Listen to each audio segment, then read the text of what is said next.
Bonjour à tous, vous êtes sur maïzo.com. Oh, Totombe.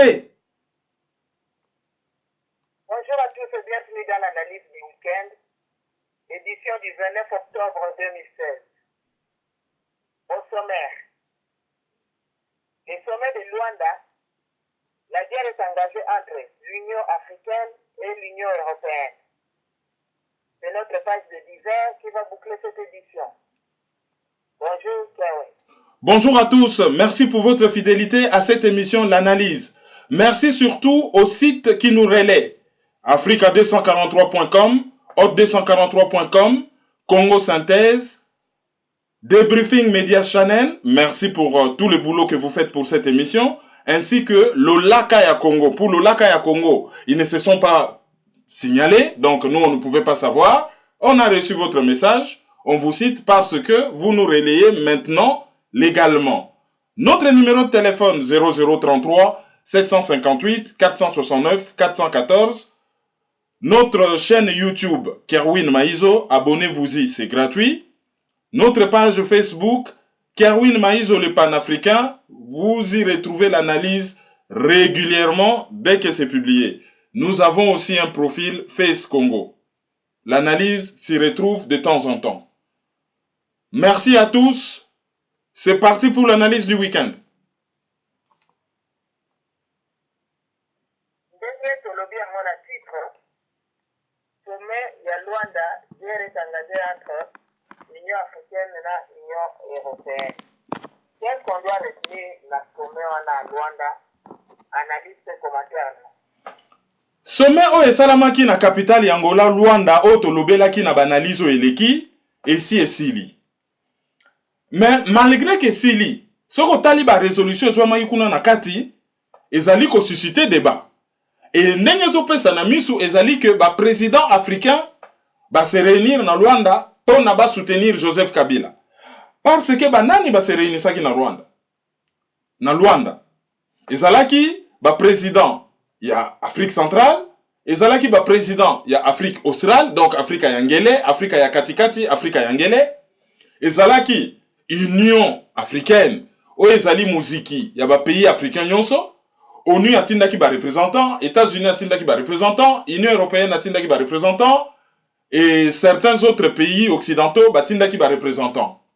Et groupe de suivi, ya se oyo ya makambo nyonso elekaka na région ya Grand Lac, bango pe bazalaki représenté.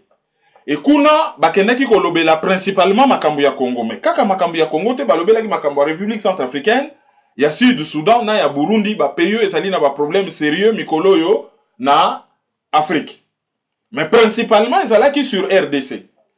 Et soko tali communiqué final, soko tali discours ya président Idriss Déby azali président ya Union africaine. Soko tali discours ya président oya yambaki batu nyonso na Angola Eduardo Dodo Santos, ezopesa l'impression que ba soutenaki Joseph Kabila parce que bazalaki déjà ko féliciter ndenge convokaki dialogue na cité ya OUA na Edem Kodjo, oh d'ailleurs azalaki présent.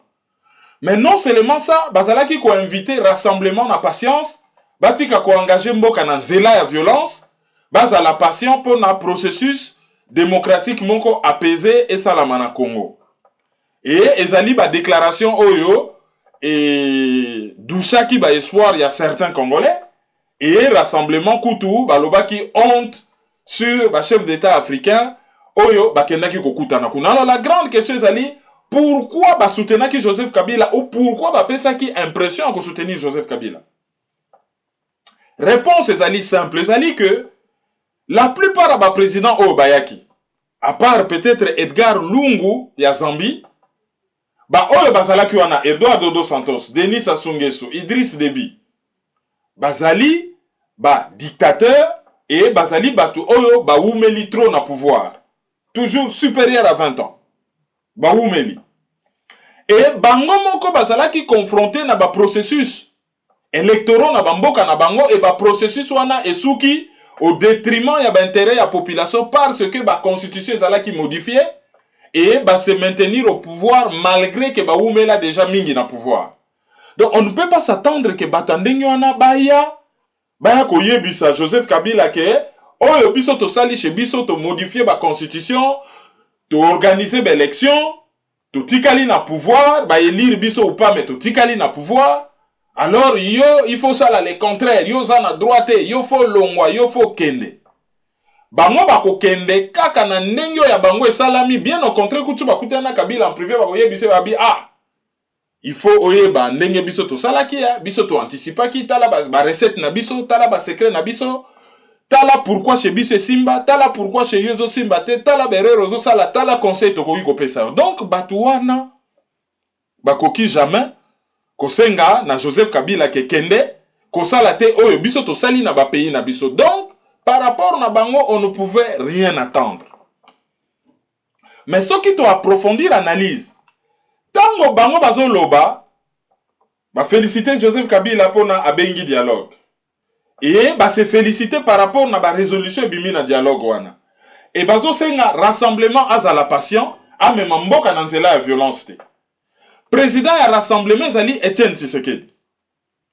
Soki totali âge ya Etienne Tshisekedi. Soki totali parcours na ye. Ce n'est pas à un vieil homme de plus de 80 ans oyo bako apprendre patience. Pour patience, ça s'acquiert avec le temps, ça s'acquiert avec l'âge. Donc, ce que tali bien, les bazolo ba makambu ya patience, bazolo bela Tshisekedi te bazolo bela Katumbi. Parce que tous ces présidents africains ba yebi que Union européenne na États-Unis basi ba choisir dauphin, muto il faut remplacer Kabila.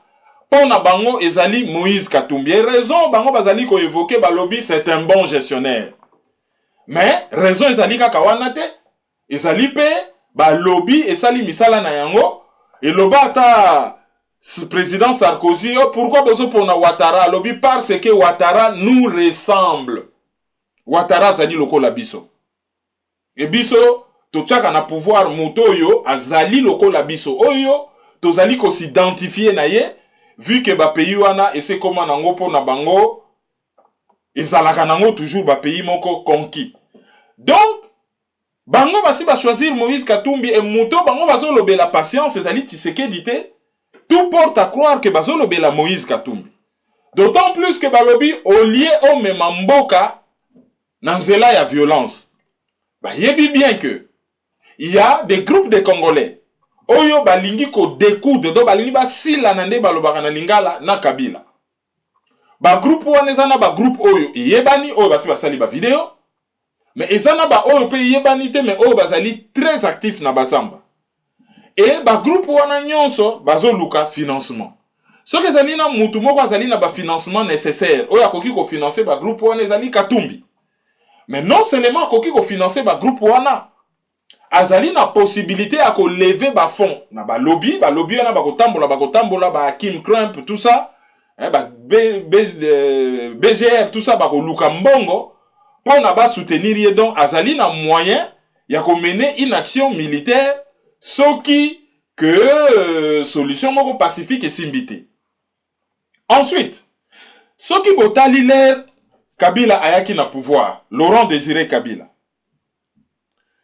Parmi batuba finança qui est ezalaki ba multinational, entre autres l'ex-Amphi, American Mineral Field. Mais il y avait aussi Dan Gettler, Oyo Aleva qui va fond 15 millions de dollars. Il avait 19 ans à l'époque.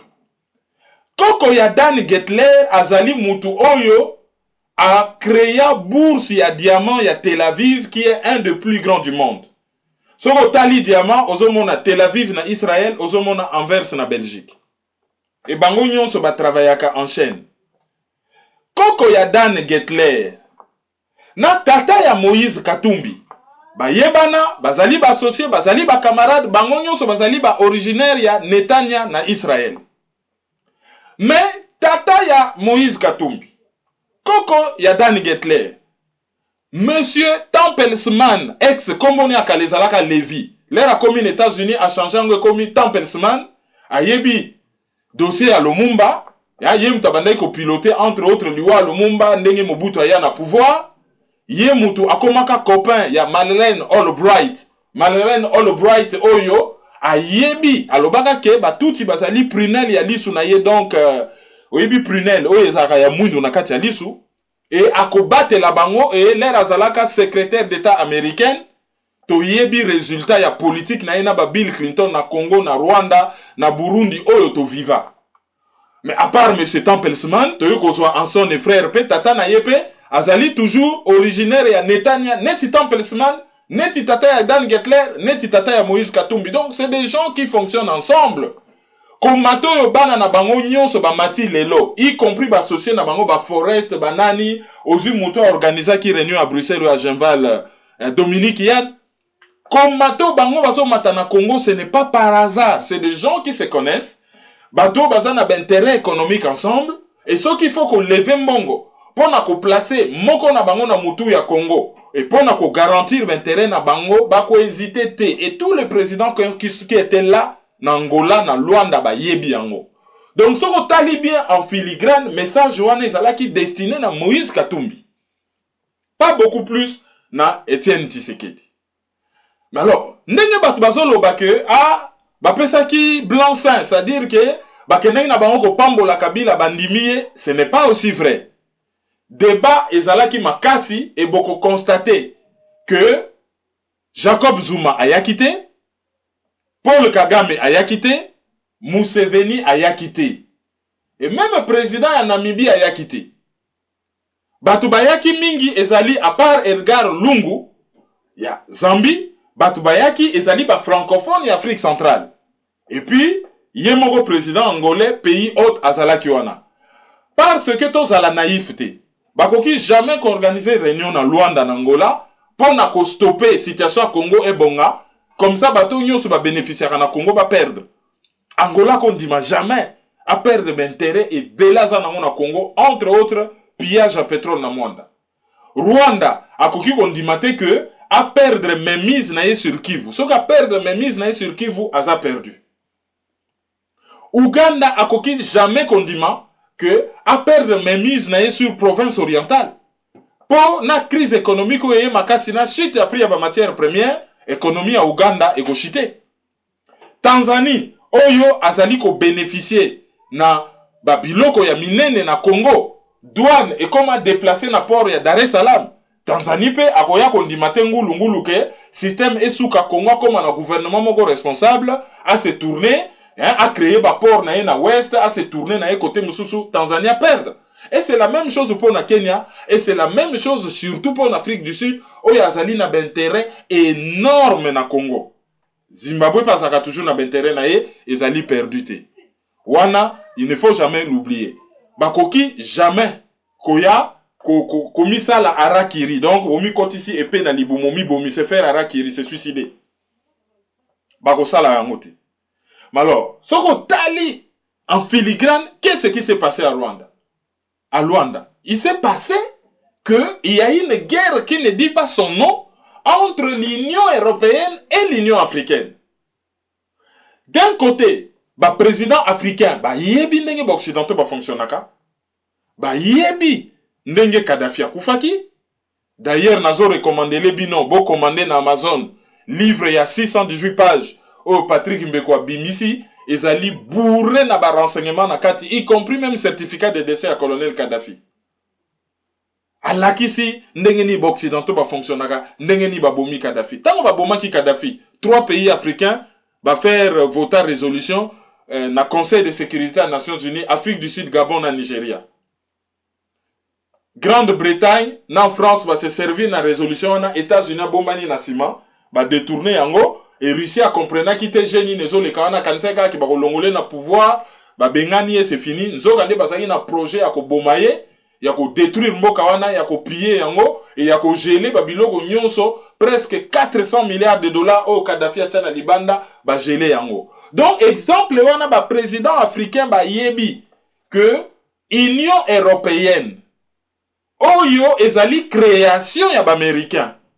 Bon, la émission oyo na salaka na Africa 243 au 243 na Congo alenga. Na sina salapa émission mo na radio Bendele na époque oyo ba créaka Front Citoyen na île ya Gorée. Na zai ko expliquer ba circonstances ya naissance ya Union européenne. Deuxième guerre mondiale, Europe ezali détruite. États-Unis 80% ya production mondiale ya ba produits manufacturés. Mais baza na place à évacuer en côté. Bazo luka marché. Basali plan Marshall balobi to reconstruire Europe. Les Européens basali loko la biso, ba consomera loko la biso. Soki to pesi bango mbongo to reconstruire, to kozwa débouché économique pour na ba pays na biso ba babiloko na biso ba américain et za la déverser na Europe. Et il y avait une clause secrète. Na kati ya plan Marshall, oyo bazalaki kosenga ba européens basangana, basala marché commun. Oh, l'unité. Slogan ba congolais musu ba koma ba doré mikolo. Unité. Atane ennemi na yo. Unité. Aye ko boma yo. Unité. Ba epsaki bango basangana. Et ba Schuman oyo bazalaka ba gens aseya basali Union européenne. Et ko koma suka na marché ya ba américain. Mais tango bango ba se rétablir, ba se reconstruire, bango moko pe ba komi ba producteur, États-Unis ke ko luka ba débouché, surtout na sud du sud-ouest, ya wan to mona ki ba Dragon, ba Singapour, Indonésie, Corée du Sud, ah, ba komi ko mata sur le plan économique.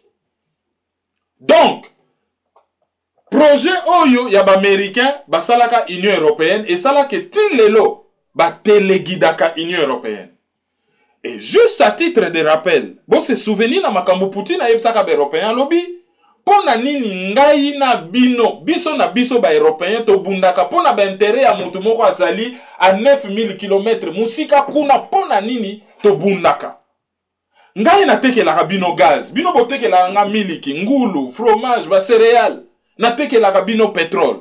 Toza na d'échange nga na bino, mais pourquoi boyaka toujours bitumba contre ngai? Ceux qui sont américains battent bino. Ceux qui bino bosu ba sanction na su ba contre sanction. Qui souffre? Ce sont les agriculteurs européens. C'est l'industrie européenne qui souffre. Ils allaient bino de prix à gaz et mati. Ils allaient bino de bozo souffrir. C'est ce que Poutine disait aux Européens. Mais les Européens, vu que patron na bango ezali États-Unis, le 1% de babenga bango, cette élite mondiale qui croit que ils ont droit de vie et de mort sur tout le monde. Bakoki ko agresser mututu, bakoki ko encercler Russie, bakoki ko kende na guerre na Syrie. Soki Arabie Saoudite a bombardé Yémen, 240 morts, c'est normal. Mais soki bombe quoi une école, ba yebi mutabwa ki bombe te mbala moko bakoseli Poutine, preuve ezalité. Bota la mode na bango ya fonctionnement. Donc les Européens, ba yebi politique oyo États-Unis ont amené na région Afrique centrale et bango ba pesi bango ordre bango bazo obéir. Ba Européens à travers la Belgique, ce groupe il y a Didier Reynders, Louis Michel et tout ça, ba si ba adoubé Moïse Katumbi, ba poniye. Et bazo sala politique na bango pour na kotindika Moïse Katumbi. Or ba président africain ba yebi que batouana balingaka bango ti. Pourquoi bazo tolérer bango? Pourquoi bazo maintenir bango au pouvoir? Bazo maintenir bango na pouvoir parce que soki ba bimisi guerre sikoyo contre le Congo et que guerre wana est dégénérée. Union européenne, États-Unis, autrement dit l'OTAN, ba ye guerre wana, tant au Congo vous allez déstabiliser, il faut tout autour et zala ba président oyo bazali na métier, ba oyo ba oumela, ba professionnel, o bazo contrôler ba armée na bango. Ce qui guerre bimi na Kinshasa. Mutuloko la Sassou Nguesso, c'est quelqu'un qui est là depuis longtemps, c'est un militaire. Ayebi ndenge nini, ba solo la kanab occidentaux, ayebi rôle nini à rejouer. Que Mutumoko novice aye sika, il n'a même pas de carnet d'adresse, ayebi te ndenge nini à s'en sortir. So que yindi na Kivu, Museveni na Kagame, ba yebi dossier wana à fond, ba ko obéir à l'œil et au doigt, et ba occidentaux ba ko soutenir bango ndenge ba mesana, que bocha na Rwanda un novice, bocha na Uganda un novice, a koyebate comment faire. Ce qui guerre na Congo, et comme il ko débordé, ba ko préférer Edouard Dodo Santos, oya jouaka Karol wana bandakala, oya sa koli na makambo wana, à prendre les choses en main, que baya ko salango avec un inconnu. D'où, sans y a priorité occidentaux ezali avant que eyinda na Congo, il faut nano stabilité ezala tout autour. Et ba président tout ba yebi, que ceux qui ba beta kara, likambu ya Sassou, ba beta kara, likambu ya Edouard Wanyatika na pouvoir, bazo beta Museveni kara, bazo beta Kagame kara, bazo tika kutu Kagame à résoudre dossier en Kurunziza. Ceux qui ba kara wana to ezo beta ma ezali tout simplement parce que selon ordre de priorité, il faut commencer d'abord par résoudre le problème ya Congo. Et une fois que Kabila ba longoli ba pacifier Congo, bako bengana batwana tout. Eduardo ba bengani ye, Sassou ba bengani ye déjà Eduardo basi ba ningisi ye, ba kwa isi économie Angola, dollar ekomi difficile na Angola, ba komi même na ba imondisi donc ezo yinda. Sassou bako bengana ye, ba yebi na bango ke ba trouver coltan dans le pool, le pétrole malgré qu'apesi France biloko ebele occidental azaka de côté. Ako bengana ye. Paul Kagame écoute à partir de 2017 ba obanda déjà ko salir ye ba ko bengana ye. Nkurunziza bazo luka ba bengana ye parce qu'il n'obéit plus.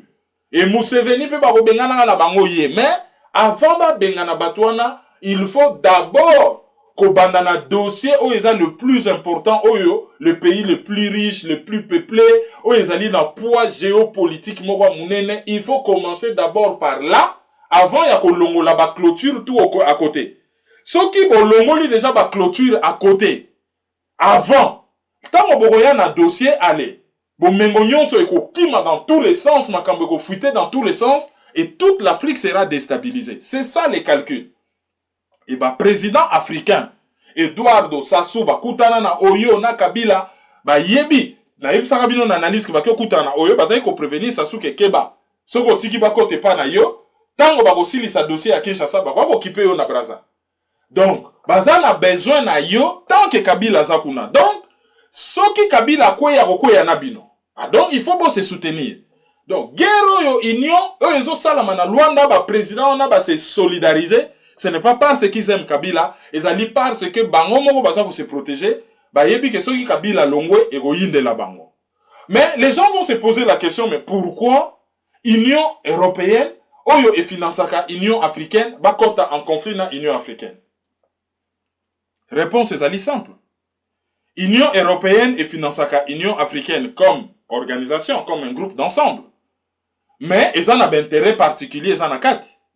Et même ceux qui Union européenne a financé Union africaine pour ne pas contrôler bango. Pour tango bakendaka na ba forum ya minene, Organisation mondiale du commerce, Organisation des Nations unies, ces pays, il faudrait Afrique akendaka na sens ya intérêt na bango. Ceux qui bango bazali confrontés na Asie ba pesi kaka hors na Union africaine, boyo kana bino tu boyebi neni boko voter na Conseil de sécurité, il faut bozala sima na biso Union africaine na Kolanda. Donc ba yebi que ba financaka et ba yebi o bango bazo tirer en retour. Mais devant volonté ya États-Unis au financer Union africaine ou pas, la seule chose qui compte c'est la volonté des États-Unis. Et la volonté des États-Unis ces derniers temps, ezali Moïse Katumbi. Donc c'est dans ce sens-là. Ce n'est pas dichotomique ou contraire que l'Union européenne a financé l'Union africaine, mais bah quand en conflit avec quelques têtes na kati ya Union africaine, parce que bango bazo sa la politique ya États-Unis. Mais ce qui to lobby, to continuer comme mener réflexion na biso tina suka. Bota la ndenge makambo ezokende. Jacob Zuma azali na bentere na ye na Congo ya minene. Oyo azali na Union africaine, c'est son ex-femme. Babota na ye bana bakola. Et kopo yo ya Union africaine na eko kota makambu ya dialogue. Mwasi na ye mutasalaki yango atindaki Edem Kojo. Donc quelque part ezali eloko oyo que Afrique du Sud a yebi ce qui se passe. Et Afrique du Sud azalaka na ye toujours na Kabila. D'où Afrique du Sud a kozalate na côté ya Moïse Katumbi. Yango na bomoni même Paul Mukungubila, prophète Paul Mukungubila, azali maîtrisé par les Sud-Africains, et pourtant, azali na ye innocenté na dossier bafunda kiye. Normalement, bako libéré ya sa la activité na ye. Non, bazo libéré était parce que bakendaka na bango kaka na sans ya ba intérêt moko boy. Et oyo nga nazo loba ekoki ko se corroborer par quoi? Botala bat bazala ki absent. Museveni, Paul Kagame, Jacob Zuma, ba pire petit ya ba américain. Et comme par hasard, René Sili na Luanda Kagame yete ale, akatisi ake na Braza ke solo na Sassou. Ake ko yoka nini pa ya Sassou. Ake ko pe sa point de vue na ye. Et ake ko yoka pe ba oyo ba solo la ki po communiquer final wana. Ezalaki na ba phrase mususu ba tie na kati, ale moko ba éliminer pour na ba bimisa communiquer final wana ezalaki très difficile. Paul Kagame le rakiti. Paul Kagame azo sa la politique ya ba américain. Tango akozonga akokuta na ye na Museveni, ba se concerter, bazali na canal oyo bango basololaka na Afrique du Sud. Bango réunion ya Luanda wana, Thomas Periolo azalaki kuna, bango bakoya wana te, baya ko bimaneti bato baza ko s'opposer. Ah bango bazo loba na bango ba soutenir dialogue ya OIA, bango bazo boya, bango baza ko s'opposer. Pourquoi? Ba ko bimate neti ba opposant, ba préférer bazala na bango anate. Comme ça, volonté américain ezala respecter et que ba oyo ba président un peu francophone, hein, lusophone, hein, ba latin. À part Edgar Lungu oya yaki wana net anglophone yemo ya ko vivre makambu na miso, hein, ba sala moi makambu na bango ndenge bazo sala et hein, bazo c'est ça la moins loko na bango, solidarité entre nous, entre soi, moi syndicat ba dictateur bazali wana bon, bazo défendre moi loko na bango et ba bima na bango même en porte-à-faux contre ba américain ba yebi que de toutes les façons bango sort na bango ezali lié. Bota la point de vue à Idriss Déby. Dans un premier temps, na ba débat, azalaki na tendance à se désolidariser na ba président Mosusu. Il y a comment chouchou à occidentaux parce que soi-disant, il lutte contre le terrorisme. Hein? Ba betaye kara na pona bunda contre Boko Haram, oh bango ba yebi origine nango. Ba betaye kara et l'era yaki na réunion na dans un premier temps. Et selon ba information même bimaki na presse, ozomona ke position à Idriss Déby ezalaki pas moto neti ba misusu azalaki moto te. Mais Nasouk en tant que président de l'Union africaine a ko signé communiqué final, hein, a ko kota na mulongo. Mais oyezo salama wana c'est clair, c'est d'un côté les Africains par solidarité basa bango na bango et de l'autre côté l'Union européenne oyezo bundisa ba africain pour le compte des États-Unis parce que les États-Unis ont choisi son homme. Yangona soto bito traduire en terrain zo pesa nini, ezo pesa Joseph Kabila, na opposition molle, au basala qui réunion à cité de l'OUA d'un côté, et de l'autre côté, États-Unis, Moïse Katumbi, rassemblement, na porte, bazozela, et Yinda, va accéder na pouvoir. Yangwana Thomas Perielo insiste qui m'a cassé lobby, il faut vraiment, hein, basa la dialogue, misusu, inclusif, batunyon so basa la zalawana, de telle sorte que va trouver solution moko pacifique, makamwe salama noki, allez. Alternance démocratique et salama et que Congo est passé na étape mosusu. Pourquoi ça y koloba yango? Ezalaki tout simplement pour rassemblement à kota dialogue. Etienne Tshisekedi a même Katumbi na Congo, ba kota na dialogue et schéma ya occidentaux et salama ba placer na tête ya mboka oyo bango balingi ba placer. Et les Congolais dans tout ça. Comme d'habitude, spectateurs.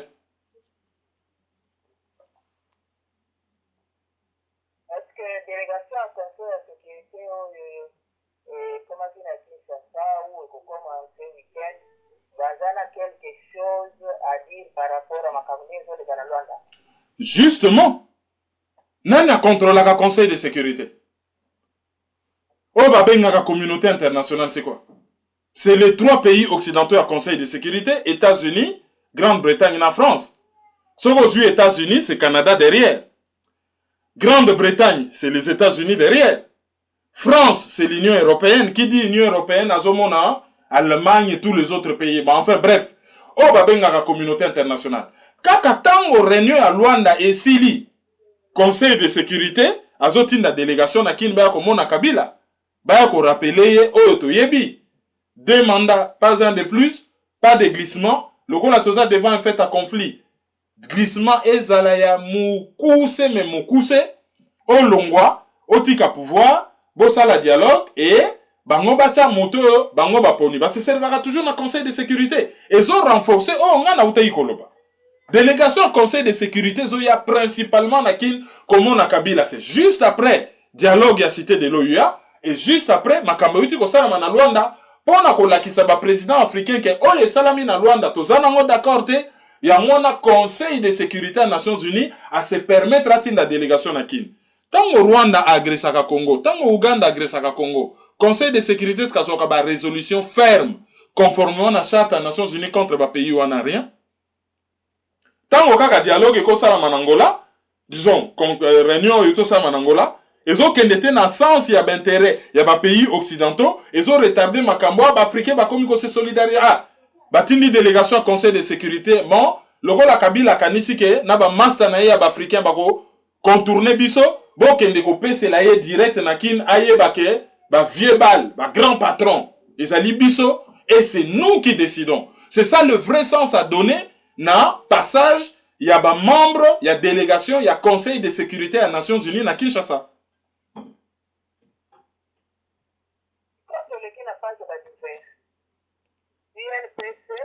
Union de la presse du Congo institue un prix Matata Pogno sur la bonne gouvernance. Voilà. Namboka na Congo, les ridicules ne tuent pas. Presse, normalement, il fallait que ça soit indépendante. Presse, c'est le quatrième pouvoir. Hein? Et presse, n'a pas payé belé bateau ba benga ka intellectuel. Ils ont ba prof à université, ils ont ba philosophe, mais ils ont surtout ba journaliste. Ba tu y a presse. Ba éditorialiste, bato ba faire avancer la société. Union nationale de la presse du Congo ba institué prix de l'excellence Matata Pogno pour la bonne gouvernance. Autrement dit, prix wana bazo décernango déjà Matata Pogno pour la bonne gouvernance, on dirait qu'il y a gouvernant économiquement boka bien. Et c'est comme si Matata Pogno c'est quelqu'un d'excellent. Résultat Matata Pogno zan. Akotaki na mboka bazalaki ko changer franc congolais contre dollar na tonine. Atiki franc congolais na niveau nini et c'est déprécié na niveau nini. Akotaki na Congo na pouvoir Congo ezalaki na place na ba classement indice de développement humain classement ya PNUD. Mendi c'est belé atika kango wapi tant azo bima na pouvoir d'ici le 9 novembre azo tika Congo wapi na dernière place. Matata Pogno aki kokuta litre à carburant na combien? Azotika litre à carburant na combien? Dossier nini politique oyo toyoka Matata Pogno intervenant, dossier politique nini? Aki kokuta portefeuille ya l'État na État nini? Akei atiki portefeuille ya l'État na État nini? Toyoka kia oh kokolo, ah banda mokile salama, Congo ezui bateau, kokolango voyageaka. Pourquoi voyageaka te? Ba train na ya somba ki soki ba train tambola. Congo Airways ne fonctionne pas normal. Son immeuble est intelligent échange ni na Congo. Mutu a échoué ndenge wana. Héritage professeur Freddy Matungula tikela bango. Ba dilapidango l'air a échoué. Loko les ana ba journaliste ventripotent oyo penza ke libumunde monte koma cerveau na bango. Batalia azo kende to meka ko organiser mo loko to benda ta moi miette ya suka. To ramasata miette ya suka. Allez, prix Matata Pogno pour la bonne gouvernance. Vraiment, ce qui est ridicule, ceux qui sont les makolo, les associations de journalistes, c'est très grave ce qui s'est passé. Auditeur du jour, Nabiso Yalelo, pendant nous par rendre hommage na docteur Moko ya munene auti kotika biso. D'ailleurs, nakanaki kutu na banda analyse ya lelo wana. Nalobi bon, problème ezalité, tochango ata na katikati, mais je devais commencer par là. Tozali ko signaler ba auditeur et analyse que docteur Étienne Geston Bilambo Kalonda Baofa azali premier neuropsychiatre congolais. Akufi na âge ya 86 ans na Kinshasa. Je crois que batu nyonso basalaka neuropsychiatrie na Kinshasa pionnier. Tango yo mutu nyonso azalaki ko rêver anga mwana nanga fa comme médecin. Soko tuni bana mike ou une école secondaire. Ah, yo na médecine section yo nyolanda. Te nga fona comme chirurgien na bana ko opérer ga batu. Bon, biso bana mibali kutu na ndenge ya blague ezalaki nga fona comme gynécologue. Mais bato ba signaka ba domaine oneta ba neuropsychiatrie ba salaka te. Lelo soki domaine wana komi développer ma kasi na Congo c'est parce qu'il y a eu un pionnier. Et le pionnier c'est le docteur Étienne Geston Bilambo Kalonda Baofa. Donc nous avons présenté toutes nos condoléances à sa famille, spécialement à Ida Bilambo Oyo Azali Kolanda biso en France na Neuilly-sur-Seine. Sur ce, na koki ko passer sikoyo na auditeur du jour. Alors, ba auditeur du jour alelo bazalaki moi ebele, boyebi gezali analyse du week-end. Alors, auditeur du jour ya liboso ou azali plutôt auditrice du jour, ezali Madame Fifi Lendo. Alors, lokola toche madame, tokozwa pe mobali na ye, John Matondo, bino bozali na Bruxelles, hein, na quartier à Ever. Donc, yango koute za quartier, je crois, côté à autant, hein, si je ne m'abuse, na Bruxelles. Donc, madame Fifi Lendo, na John Matondo, bango, bazali, ba auditeur du jour na biso, ya Liboso et bazali na Belgique. Alors, ba auditeur du jour na biso, ya Mibale, Tokokende na Hollande. Ya Liboso ezali Edi Doua. Edi Doua na Willy Bakonga, bazali na Hollande. Bango, bazali, ba auditeur du jour, nabiso, Yami Bale. Et Yami Satou, ezali, Dr. Guilain Mboyo, wana na yebi kazali, grand frère, ya professeur Patrick Mboyo, le, bangonde, ba auditeur du jour, ya weekend Oyo.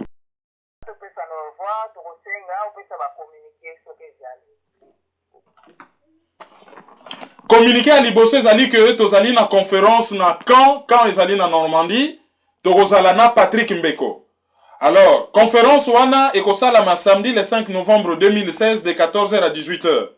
Adresse ezali, salle polyvalente de Lébissé, avenue de la 3e division, allée Signard Doufière. Allée Signard Doufière, à côté de l'école maternelle Lébissé. 14 200 Hérouville Saint-Clair. Ezali na banlieue à Caen. Donc, ekozala samedi le 5 novembre. Et conférence wana ezali soutenue par Asti 14, CIMAD, Arcal, pardon, Ligue des droits de l'homme, La Voix des femmes, ACAT, Amnesty International, SOS Méditerranéen, Croix-Rouge française, France Terre d'Asile, entrée ezali gratuite. Alors, ezali organisation ya ACCN ezali Association de la communauté congolaise de Normandie. Pour na koyeba ba précision sur conférence wana bobenga monsieur Louis Okito, téléphone na ezali 06 95 79 92 05. 06 95 79 92 06 pardon. Donc ezali Louis Okito. Ou bobengi Papi Kiawa na 06 81 53 10 26. 06 81 53 10 26. Boui continue d'appeler mail na associationcongolaise@gmail.com. Et après cela, tozala na Stuttgart, en Allemagne. Wane kozala le 19 novembre, mais de 11h à 16h. Respect de l'heure, mais incroyable. Pour ceux qui boyen na bino na retard, nous on reprend le train le soir, Tomi Kendeli. Donc il n'y aura pas de prolongation. Na Stuttgart, c'est de 11h à 16h. Et puis na Helsinki, tout est bouclé. Hein, Tozalana, association, il y a communauté congolaise, il y a Finlande. Et wana Torope Sabino ba date, mais tout est bouclé, tout est acté. Torope Sabino kaka, salle, adresse, na ba heure. Mais wana zali le 25 novembre. Boye baka que week-end oyo, Toroche la bino, moi, Michel Belé en ligne. Probablement, week-end de Koya, pardon. Probablement, Patrick Mbeko a représenté livre naye et Torozope moi ba livre belé bimi Toroluka to présenter les bino yango publiquement. Téléphone ezali 0033 758 469 414 ezali lika mobile ya France pour na bato oyo balingi ba alimentaire na ba unité pour ezali téléphone na bino. Donc bino moko bozali ko auto alimenter yango. Bato bazotu na ba question sur Christian Malanga. Ben, mokola kosa l'actualité nde na yebisaki bino, tokopesa bino actualité. Mais ba oyo bazo kanisa ke ba kotuna biso ba question po biso to révéler ba secret peut-être biso to yebi, bo compter na bino sur biso te, tozali naïf te po to sala yango. Mingi pe bazo tuna ba question sur ya, to lingi Congo, a aider Congo. Mais soko landi maloba na bango bien, ba lingi Congo te. Ba lingi ba yeba, soki copie ya Christian Malanga ezali sérieux po ba djembela. Ezali te po ba lingi Congo. Awa na diaspora, combien de personnes oyo batindi CV pa ya kamere po bakoma ba ministre? Impressionnant. Soki makambo tozoyo kana ba milliers ya INC za ya solo. Donc mutu to na poto, j'exagère mutu to. Ezali généralisation abusive. Mais nombre moko impressionnant. Basi basali ba CV, bazotinda par mail, bazotinda par DHL. Vraiment, on aime le Congo. Ah, La réalité, c'est on aime notre ventre et on adore le pouvoir. Botika koko c'est là qu'à Congo, on aime le Congo. Bozo djembe là derrière certaines personnes, on a pouvoir. Et ça, ce qui est un peuple à atteindre niveau ana, il y a qu'à cracher sur son propre pays, il y a qu'à cracher sur son sol. Tout simplement parce qu'on veut faire une carrière. Vraiment, c'est un peuple qui est perdu. Il y a un ceux qui va réfléchir sur ce qui se passe au Congo. Au moins, il y a un slogan de bataille qui bango. Et ils ont proposé ni. Mais la proposition est simple. Botika ko sakana na Congo, botika ko piller Congo, botika ko croire na ba faux politiciens bazo ko sabino. Ceux qui est là que ça m'a beau désigner ma na yango et les autres propositions, ben on ne viendra pas aussi les faire sur la place publique. Sur ce, nous vous souhaitons un très bon week-end. Merci, au revoir. Au revoir.